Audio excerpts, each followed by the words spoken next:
Happy birthday to you. Go, baby, go, go, baby, go, baby,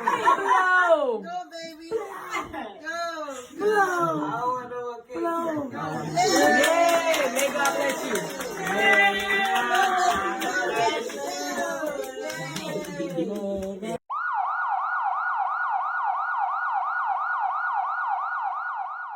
Vanessa, this is really just a heartbreaking case here. Markayla Johnson and her children were just 4 years old and 7 months old. And the details from this autopsy reveal that both the mother and the 7-month-old in this case had fentanyl in their systems, which is what led to their death. Markayla's family reported the mother missing on March 3rd after they said they hadn't talked to her since January. So they asked police to do a welfare check. A few days later, they attempted, but nobody answered the door. Now, police, they got a search warrant on March 15th. In court records, they show that officers, they found the mother dead inside a storage container. Now, her children, they were found dead the next day. Now, according to the toxicology report here that came out, the 7-month-old Markayla Johnson had fentanyl in his system. The 7-month-old also tested positive for cocaine, melatonin, as well as naloxone. Now, the autopsies reveal that Markayla also suffered a head injury and even brain bleeding. Now, it also states that both children were found in 2 gym bags in the back of Johnson's alleged boyfriend, Benjamin Taylor's car. I just want to say, I miss my baby. I miss my grandkids. She was a good person, and everybody knows Kayla would do anything for you. She didn't deserve this. For 6 weeks, Markayla's family received text messages from her phone, short responses, excuses about being busy, but something felt off. The woman who used to call multiple times a day had gone completely silent. When police finally entered her apartment in Charlotte, North Carolina, they discovered why those messages never sounded like her. Air fresheners and scented candles were scattered throughout every room. Someone had been trying desperately to hide something. Following an overwhelming odor that no amount of fragrance could mask, officers discovered a plastic storage container. Inside was 22-year-old Markayla Johnson. The horror didn't end there. In her car trunk, concealed within gym bags, lay the bodies of her 2 children, 4-year-old Miracle and 7-month-old baby Messiah. 3 lives extinguished in a calculated act that would shake Charlotte to its core. This wasn't random violence. The crime scene revealed methodical planning. Markayla's wrists showed restraint marks. The container had been sealed to delay discovery. Fentanyl poisoning had claimed all 3 victims before they met their violent end. Someone had executed this with chilling precision. Markayla Johnson had always known struggle, but those who loved her described a young woman whose heart defied her circumstances. At 22, she had earned a reputation throughout her community for extraordinary compassion. She would give the shoes off her feet to anyone who needed them. Her cousin would later tell reporters, We'll give you the shoes off her feet and walk beside you with that. She will give her last. She was a sweethearted person. This wasn't just talk. Family members remembered countless times when Markayla literally gave away her possessions, food or money to those she believed needed it more. This beautiful generosity created a dangerous vulnerability. Markayla struggled to set boundaries with people who recognized and exploited her giving nature. Her desire to help others sometimes left her exposed to those with darker intentions. Despite economic hardships, Markayla found her true purpose in motherhood. 4-year-old Miracle had inherited her mother's bright smile and gentle spirit. Baby Messiah, at just 7 months, was beginning to develop his own personality. Photos shared by family showed a mother who beamed with pride whenever her children were near. Every aspect of Markayla's day revolved around her children's needs. Miracle's preschool schedule, Messiah's feeding times, doctor appointments, these structured her entire world. Family members watched her sacrifice her own comforts repeatedly to provide for them. Those babies were her world, her aunt explained. Everything she did, every decision she made was with them in mind. Yes, her babies, they love their mom and they love family. So it's going to be a minus in our family. We will miss her. Living on limited income in an area with few support services, Markayla still ensured her children never went without necessities. She became skilled at stretching resources, finding free community activities, and creating joy despite their circumstances. Then Benjamin Taylor entered their lives. Taylor was 34 when he met Markayla through mutual acquaintances. He presented himself as supportive, interested in helping the young mother with her children. The 12-year age gap created an immediate power imbalance. While Markayla was still finding her footing as a young adult and parent, Taylor projected the confidence of someone with life experience. He quickly positioned himself as a guide and advisor. Family members would later recall how rapidly Taylor moved from casual acquaintance to live-in boyfriend. Within weeks of meeting Markayla, he was staying at her apartment regularly. By 2 months he had fully moved in, bringing few possessions but immediately asserting his presence. Most concerning was how quickly Taylor began making decisions affecting Markayla and her children. He offered opinions on childcare, finances, and household management, areas where Markayla had previously maintained independence.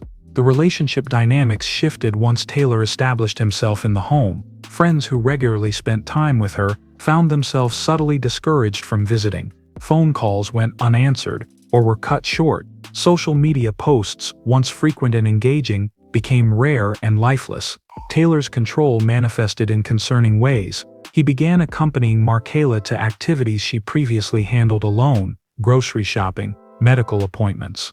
Family gatherings she once attended enthusiastically became events she frequently missed, often with last-minute excuses that seemed rehearsed. Most troubling was Taylor's insistence on handling Markayla's phone, claiming he wanted to help with communications. This behavior would prove crucial when investigators later discovered evidence of Taylor using her device to send deceptive messages after her death. Markayla's mother and sisters expressed growing concern about these patterns. They attempted several conversations about what they perceived as controlling behavior, but these discussions typically resulted in Markayla becoming defensive or withdrawing further. Her older sister reported making unannounced visits, only to find Taylor answering the door and explaining that Markayla was unavailable. On the rare occasions when family members did see her during this period, they noted she seemed withdrawn and hesitant to speak freely. What none of Markayla's family fully realized was Taylor's history of violence. His criminal record included previous domestic incidents, information that might have prompted more aggressive intervention had it been known to those who cared about her. By January, Markayla's isolation had become nearly complete. The vibrant, connected young mother, who had been the heart of her family circle, had been systematically separated from her support network, leaving her and her children vulnerable to the man who had methodically inserted himself into every aspect of their lives. The last verifiable contact between Markayla and her family occurred when she made routine plans for the weekend, a conversation that ended with "talk to you tomorrow." Thus words that would haunt her loved ones in the weeks to come. What happened next would transform an ordinary apartment into a crime scene and expose one of the most calculated family murders Charlotte had ever witnessed. The family's last real conversation with Markayla happened when she was making weekend plans. Nobody knew they were saying goodbye forever. The next day, text messages started coming from her phone, but these weren't the usual Markayla messages. No voice notes, no long conversations, just short, cold responses that felt wrong. Her family tried calling, straight to voicemail. They'd text asking about the kids, suggesting visits. The responses came back vague and distant. "Too busy right now. Maybe next week. Out of town visiting friends." This was not Markayla. She never turned down time with family. She never kept her children away from their aunts and grandparents. Something had shifted, and it terrified everyone who loved her. What they didn't know was horrifying. Benjamin Taylor had already killed Markayla and her children. He was now sitting with their phones, crafting these messages, buying himself time to cover his tracks.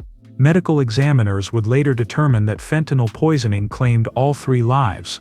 Taylor had mixed the deadly drug into their food or drinks. Markayla never saw it coming. Neither did Miracle or Baby Messiah. The method was deliberate. Fentanyl doesn't leave obvious wounds. It doesn't create the immediate chaos of gunshots or stabbings. Taylor chose it because he thought it would give him time to escape before anyone discovered what he'd done. Markayla's wrists bore restraint marks. She had been tied up at some point, likely after the drugs began taking effect.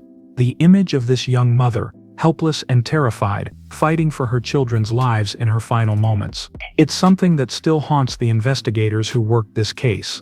After the murders, Taylor sealed Markayla's body in that storage container. He wrapped Miracle and Messiah in gym bags and placed them in the trunk of their mother's car. Then he began his calculated performance, pretending they were all still alive. For nearly 2 months, Taylor played this sick game. He'd wake up in that apartment where 3 bodies lay hidden and send text messages as if he was Markayla going about her day. He bought air fresheners by the dozen, scented candles, anything to mask the smell of death.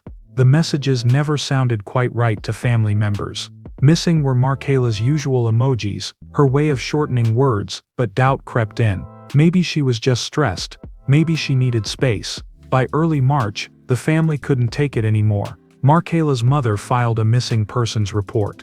The initial police response treated it as a potential voluntary absence. A young adult has the right to limit contact with family. Officers did a basic welfare check, found no obvious signs of trouble, and took limited action. That changed when family members provided more details about the suspicious communication patterns. Police dug deeper into Taylor's background and discovered his history of domestic violence. Combined with the digital evidence and the family's persistent concerns, they obtained a search warrant.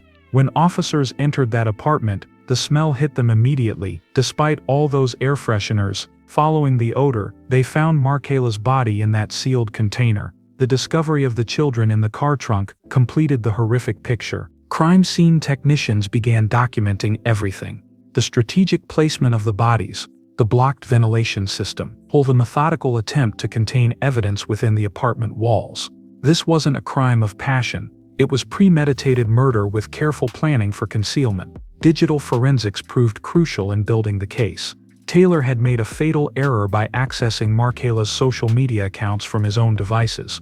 This created a digital trail that placed him at the center of the deception. His search history revealed disturbing preparation. How long before decomposition smell? Best containers to prevent odor. How to send texts from someone else's phone.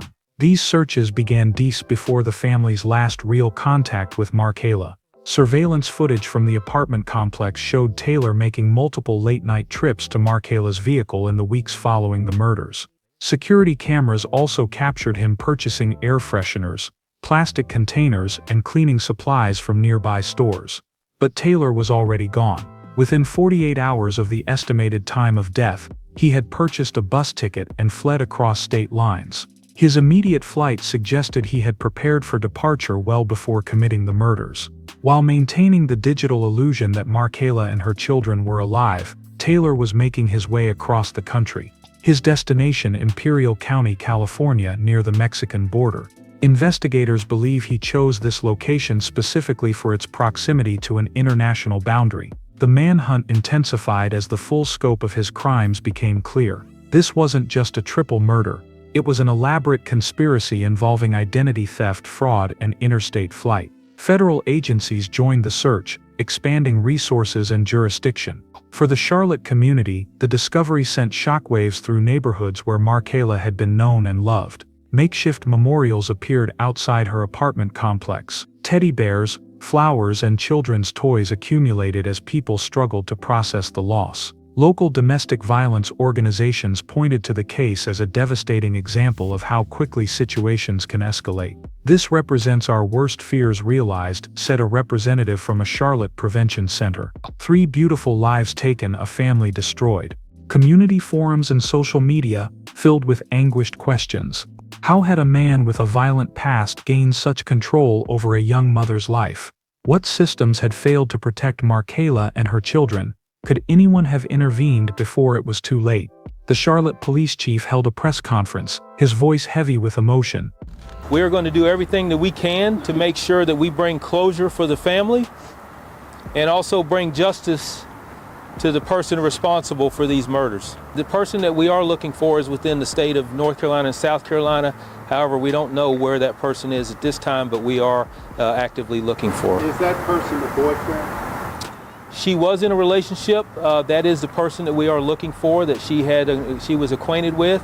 That is why we want to make sure that... 7 days after the bodies were discovered, authorities located Benjamin Taylor living in a tent in the California desert. His deteriorated physical state contrasted sharply with the meticulous planning of his crimes.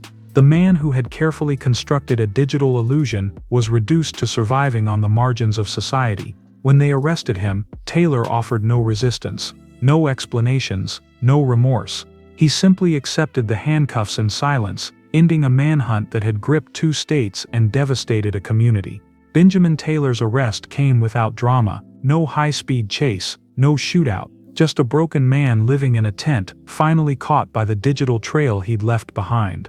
When California authorities approached his makeshift camp, he didn't run, he didn't fight, he simply accepted the handcuffs. Right, Benjamin Taylor is fighting the charges, pleading not guilty. Now a jury will decide his fate. The legal proceedings moved efficiently through the system. Prosecutors charged Taylor with 3 counts of first-degree murder plus concealment of death. Despite the horrific nature of his crimes against a mother and 2 innocent children, the district attorney's office chose not to pursue the death penalty. The evidence against Taylor was overwhelming. Digital forensics connected him directly to the deceptive text messages. Surveillance footage documented his suspicious activities. The methodical nature of the killings themselves painted a picture of calculated murder. His defense team had little room to maneuver. Taylor eventually accepted a plea agreement rather than face trial. 3 consecutive life sentences without the possibility of parole. He would die in prison, just as he had condemned Markayla, Miracle, and Messiah to die in that apartment. The courtroom was packed when the judge delivered the sentence. Family members wept as victim impact statements were read. Markayla was the heart of our family, her mother said through tears. She and those babies deserved so much more than this.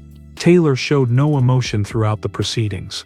No apology, no explanation. He remained as cold and detached as he had been during those weeks of sending fake messages from a dead woman's phone. The tragedy exposed critical gaps in systems designed to protect vulnerable families. 6 weeks passed between the murders and discovery.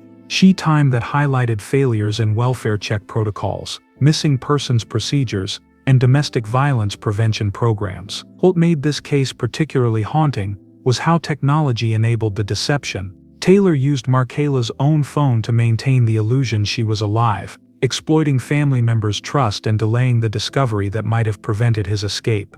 It revealed how digital communication can become a weapon in the wrong hands. The case sparked immediate changes in Charlotte. Police departments enhanced their welfare check procedures for households with young children. Domestic violence advocates launched campaigns focused on recognizing isolation tactics. The community learned to trust their instincts when something feels wrong about a loved one's sudden change in behavior. For those who knew Markayla, the loss created a void that can never be filled.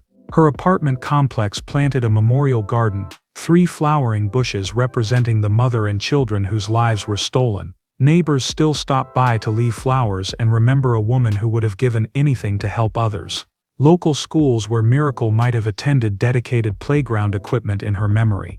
Teachers who briefly knew the bright 4-year-old spoke of her infectious laugh and curious nature. Baby Messiah, who barely had time to experience the world, is remembered through donations to organizations supporting infants in crisis. The ripple effects extended far beyond Charlotte. The case became a reference point for domestic violence educators across the country. It demonstrated how quickly isolation can progress to murder when warning signs go unrecognized. It showed how predators can exploit generosity and compassion to gain control over their victims.